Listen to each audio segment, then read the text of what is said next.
Okay, I'm gonna rank all 21 MCUs. This is the part 2 to that video, so let's get right into it. With 13th place would be Ant-Man and the Wasp. Again, a small scale, a smaller scale, but that does definitely especially coming off of Infinity War, but that doesn't take away from the movie. I think because it's on a more anticlimactic scale, it does it in a great job of you still can get antsy and having great characters that you're conflicted to as you want to help them, but you know it's wrong, but what if it's right? And just having a MacGuffin chase as opposed to someone truly going after it makes you kind of enjoy it, as it doesn't take much to invest in the characters because you're already enjoying them from your previous movie, like Scott, like Hope, like Hank,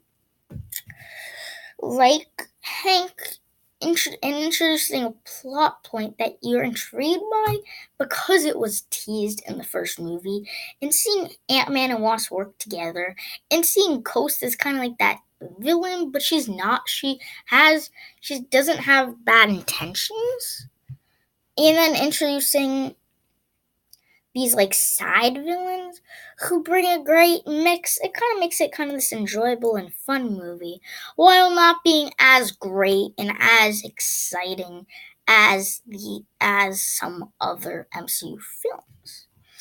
But coming in 12th place is going to be Captain America: The First Avenger. I mean, yeah, like for me, like it was like in my top 10, but it didn't really fall back. I just felt more enjoyment from other films. But all in all, it's a great interpretation of it, telling my favorite Marvel character, and just great depiction of what the MCU's World War II is like, with introducing characters like Steve, like Peggy, and making you actually care for the relationship, and introducing Bucky and all these characters that in the beginning work so well. It actually, you care for them when emotional things happen, like Bucky falling off the train. Some of the emotional parts of the whole MCU when Cap crashes, and his monologue is so emotional because you actually care for Peggy and Steve's kind of relationship. And Red Skull, for me, I really enjoyed. I really thought it was a great way to introduce kind of not Nazis, well, kind of, but Hydra during World War II, to kind of put a twist in a really dark time. And I think that's kind of the charm of it, while definitely has the touch and the feel of the other MCU films. So all in all, it's good. Some parts for me, were a little bit not as good, but for me, all in all, it's great. So yeah, coming in 11th place is going to be Iron Man 3. Again, this was a movie in my top 10, but it changed because of my love for these other films. But it really didn't take away from anything. Again, I love the usage of showing Tony in a dire place and a dire time. While the twist from him of the Mandarin definitely ruined the potential, while still teasing at the potential. Killian is not as great as his villain, but if you look past it, it's still a fantastic movie in showing Iron Man, showing that the realization of what it means to be Iron Man, and kind of seeing him with all his suits at the end in Rodian, Iron Patriot, and it kind of puts the charm in how most of the movie it's just Tony Stark, and seeing him, getting out in the battle as opposed to just Iron Man, it makes it, and honestly, it's still climactic. I think that's something you have to understand, is that yeah, it's still climactic. It's still something I can enjoy. And that's why I like it. Is like I like his house couple, all these scenarios happening that I truly enjoy, and I'm truly excited to see him saving these people, this and that, and this and that. And it all works to create a pretty fantastic movie, just not one that kind of falls a little bit short of the top 10. But nonetheless, we're in top 10 territory. So in 10th place is going to be Black Panther. Again, something I truly enjoy. It's a movie I truly enjoy. I think at first I was kind of crapping on it, but then I rewatched it. And from start to finish, from world building of Wakanda, from all the characters, from representing Africa so well and telling it through this so advanced world, it kind of represents kind of what parts of Wakanda are like, or parts of Africa's life, and is definitely used to tell a deep story. And of course, with Killmonger, you actually feel his pain, you actually feel his suffering. In many parts, you root for him, and he's not afraid to get ruthless.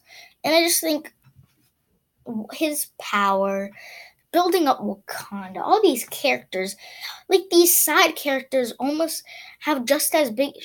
Every part of Wakanda, like tease that they're actually through this whole movie well utilized to make kind of this movie I just want to chomp up and dissect and find and just see in such a pure way. Black Panther is one of those movies that will never get old, and I just think the rich meaning is something that really makes this movie, in addition to having great action and emotion and twists and turns that nobody really expected, but only makes you enjoy more. Coming in ninth place is be Thor Ragnarok. Again, I think this is like one of the most funniest MCU films, if not the funniest. Seeing Thor and Hulk and Loki teaming up was just a charm and a pleasure that you always wanted, but you never thought you'd ever get. And seeing Hela as one of the greatest and compelling villains, in addition to twisting Thor to be kind of more the funniest version of Thor that you can enjoy in every aspect and every way you look at it, is something it never will get old. And of course, seeing Hulk and Thor clash at us, seeing Hela there, seeing the Grandmaster, it enlightens you with strong and empowered energy. But coming in 8th place, again, is Guardians of the Galaxy Volume 1. Again, this for me is like something, again, an MCU film you've always wanted, but you never thought, or something you never really wanted, but when you get it, you just enlighten yourself with some of the greatest, funniest team-ups. Like, the Avengers is like the greatest MCU team. I get that, but one of the most mixed match, odd teams that just, when put together on film, kind of makes you enjoy it more and more. And that's kind of what I felt with Guardians of the Galaxy Volume 1, is throughout the whole movie, I felt I endorsed me with fun tones, fun adventure, and just leaves you more. And then Ronan, I like Ronan. Like, yeah, he's kind of forgettable villain, but he's not supposed to be memorable. He's supposed to be the big bad, and having the Power Stone throw in there, all this stuff I find to enjoy because it's so the action, yeah, it's funny, but like they are able to balance the humor and the action so perfectly. But nonetheless, coming in 7th place is going to be Iron Man 1. This is the movie that started all, and you gotta give credit. Like, if this movie was bad, the MCU wouldn't be what it is. But it's not bad. I think it's one of the greatest origin stories ever. Most origin stories montage him the superhero becoming the superhero, realizing his potential. And that's something that this movie doesn't fail to do. That cave scene was not montage. It shows is innovative. Everything that happens in the cave is so important. And as you saw in that Endgame trailer, it truly mattered from that moment to Endgame. That's something that makes it so powerful. Is showing, like, you would never have thought seeing someone build their way out of a cave could be so important, but they do that in spades. Showing him build the suit, test the suit, all this stuff that they show in the Stark mansion was just so exciting and so inventive, as you've never truly seen an origin story that realistic, I would say. I mean, obviously, you could say majority of what Iron Man could do is pretty unrealistic, but they could do it in a realistic way that you feel like it could really happen. You feel like a man could really build a suit and fly in it. That's why this is able to do it. It was having great characters. Pepper at his highest, Robert Downey Jr. at his highest.